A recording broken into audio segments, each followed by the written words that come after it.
Elon Musk একই সাথে rocket আর electric গাড়ি বানাচ্ছেন, আর স্টিভ জবস একা পুরো টেক দুনিয়া বদলে দিয়েছিলেন। তারা কি আমাদের চেয়ে বেশি বুদ্ধিমান ছিলেন? না, আসল রহস্য তাদের মেন্টালিটি বা মানসিকতায়।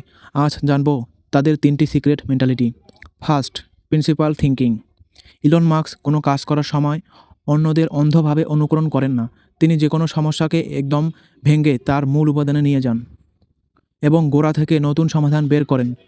যেমন সবাই যখন বলেছিল রকেট কেনা অসম্ভব দামি, মার্কস তখন অন্যের থেকে না কিনে নিজেই সস্তায় কাঁচামাল কিনে রকেট বানিয়ে ফেললেন এবং খরচ 10 গুণ কমিয়ে দিলেন। অসম্ভবকে সম্ভব করার জেদ। Steve jobs. দুনিয়ার সব মানুষ যে কাজকে অসম্ভব বলতো, স্টিভ জবস তা মানতেন না। তিনি নিজের আইডিয়ার ওপর এতটাই বিশ্বাস রাখতেন যে অবাস্তব লক্ষ্যকেও বাস্তব রূপ দিতেন।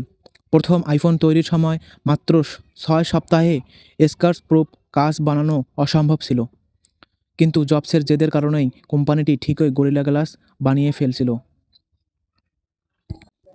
নিখুঁত কাজের পাগলামি উভয়ই। এই দুই জিনিয়াসের শেষ সিক্রেট হলো কাজের কোয়ালিটি নিয়ে কোনো আপোষ না করা। জবস আইফোনের ভেতরের মাদারবোর্ডও নিখুঁতভাবে সুন্দর করতে বলতেন, যা সাধারণ মানুষ কোনোদিন দেখবেই না।